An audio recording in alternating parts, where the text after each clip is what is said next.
आज से 15 साल पहले का जो कस्टमर था या कंज्यूमर था, वो आज से बहुत मुख्तलिफ था। हमारे पास मोबाइल फ़ोन भी बड़े लिमिटेड हुआ करते थे। चंद लोगों के पास मोबाइल फ़ोन हुआ करते थे और वो भी अगर एक स्पेसिफ़िक कंपनी का मोबाइल फ़ोन जो ईंट की तरह का होता था, वो हुआ करता था हमारे पास। लोगों का इतना ज़्यादा ट्रेंड नहीं था कि वो घर से बाहर खाना खाएँ। अब तो आप छोटे से गाँव में भी चले जाओ तो वहाँ भी सैटरडे और संडे को आउटिंग के लिए लोग गाड़ियों पे और मोटरसाइकिलों पे रेस्टोरेंट जाते हैं और खाना खाते हैं। इसी तरीके से ब्रांड भी जो हैं वो इतने ज़्यादा एग्जिस्ट नहीं करते थे आज से 15-20 साल पहले तक। पहले मुझे याद है कि हमने कपड़े खरीदने होते थे, जो ख़वातीन जिस तरह कपड़े खरीदती थी, तो वो मार्केट्स में जाती थी और वो थान खोल-खोल के कपड़ों को दिखाते थे और उनमें से वो लॉन का सूट सेलेक्ट करती थी। और अब जब कपड़े खरीदने होते हैं तो क्या होता है? वो मार्केट जाती हैं और एक ब्रांडेड दुकान में शामिल जो कपड़े वहाँ सेल्समैन बेच रहे होते हैं उसमें दाखिल होती हैं एसी इन्वायरमेंट में, बड़े खूबसूरत से डेकोर के साथ वो कपड़े खरीदती हैं और खरीद के आ जाती हैं और प्राइस डिफरेंस भी कोई बहुत ज़्यादा नहीं रहा। ये सारी चीज़ें चेंज हुई हैं कंज्यूमर के बाइंग पैटर्न के अंदर। यानी कि जो कंज्यूमर चीज़ें खरीद रहा है उसका पैटर्न मुख्तलिफ हो गया है। पहले ब्रांड की कोई वैल्यू नहीं थी, अब ब्रांड की वैल्यू है। अब तो बल्कि हर जगह आपको ब्रांड नज़र आते हैं।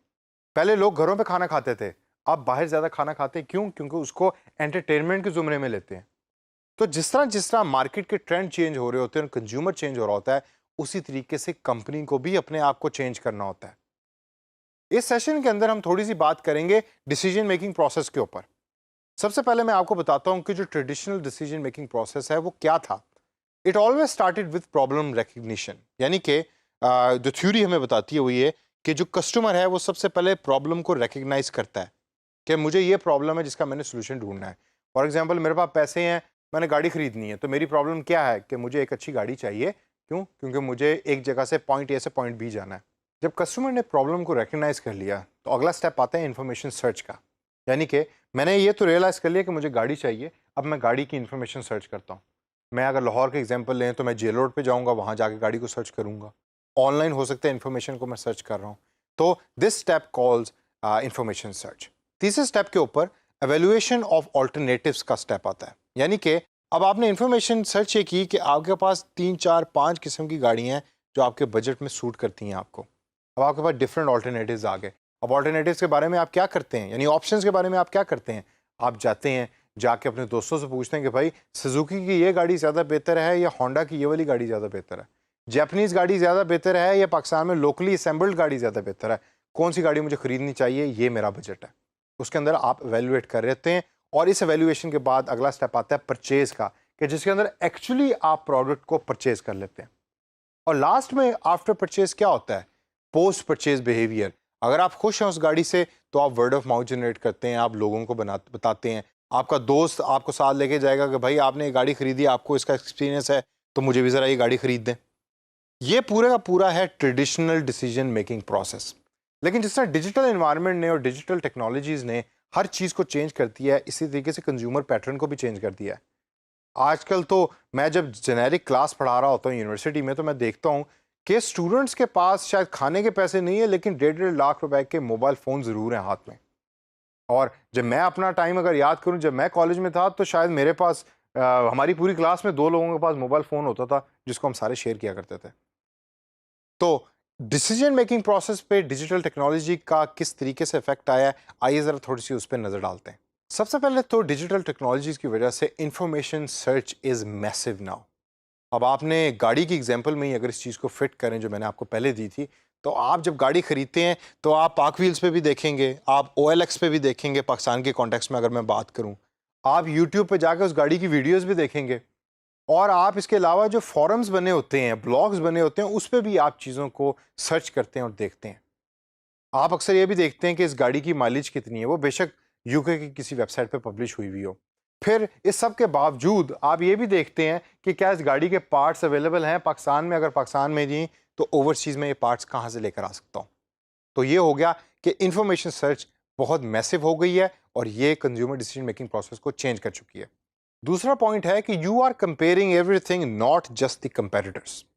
यानी कि जो आपका कंज्यूमर बैठा है ऑनलाइन, वो खाली ये नहीं देख रहा कि जो आप प्रोडक्ट बेच रहे हैं तो इसके मुकाबले में कंपेटिटर जो प्रोडक्ट बेच रहा है वो कैसी है। हो सकता है कि आपके कंपटीशन को देख ही ना रहे हों, वो आप ही के प्रोडक्ट को डीप डाउन जाकर सर्च कर रहे हो कि आपकी प्रोडक्ट की क्वालिटी कैसी है, रिव्यूज़ लोगों के कैसे हैं, आप शिपिंग ठीक करते हैं कि नहीं करते, आपकी वेबसाइट ठीक काम करती कि नहीं करती, आप जब पैकिंग करके किसी चीज़ को कस्टमर के घर पे डिलीवर करते हैं, क्या वो अच्छा होता है पैकिंग या नहीं अच्छा होता, ये सारी चीज़ें भी मैटर कर रही होती हैं। यहाँ अगर मैं आपको एक एग्जांपल दूँ तो मुझे याद है मैंने एक दफ़ा एक शर्ट खरीदी ऑनलाइन एक स्टोर से, और जब वो शर्ट घर पहुंची तो मैं उस शर्ट की क्वालिटी के बजाय ये देख रहा था कि वो जो डब्बा जिसमें उन्होंने पैक करके भेजा था वो कितना खूबसूरत है, और वो डब्बा अभी भी मेरे पास पड़ा हुआ है। That was a very beautiful packing. Post purchase behaviour भी बहुत इंपॉर्टेंट हो गया और चेंज हो गया। जब कोई चीज़ या कोई कस्टमर मोबाइल फ़ोन ख़रीदता है तो वो खाली मोबाइल फ़ोन लेके घर नहीं चला जाता, वो उसकी पिक्चर्स भी खींचता है, वो यूट्यूब पे भी अपलोड करता है, लोग उसके रिव्यूज़ भी देते हैं और उसके बारे में ब्लॉग्स भी बनाते हैं, और लोग जो दूसरे हैं उसको पढ़ रहे होते हैं। तो पोस्ट परचेज बिहेवियर भी चेंज है, जिसका डिजिटल टेक्नोलॉजी के साथ बहुत गहरा ताल्लुक है। जो कंपनी है वो इसको यूज़ कर रही होती हैं एज ए मार्केटिंग टूल। और लास्ट के अंदर word of mouth is becoming more relevant. क्या मतलब कि जब आपने एक चीज़ खरीद ली तो खरीद के आप अब उसके बारे में फीडबैक देंगे। मैं एक रेस्टोरेंट में गया, रेस्टोरेंट में जाके मैंने खाना खाया, और खाना खाने के साथ साथ मैंने गूगल पे या फेसबुक पे बैठ के उस रेस्टोरेंट को स्टार रेटिंग दे दी कि इसके 4 स्टार हैं, 5 स्टार हैं। और वो जो वर्ड ऑफ माउथ मैंने जनरेट किया है वो आगे आने वाले कस्टमर्स के लिए बहुत बड़ा रोल प्ले करता है।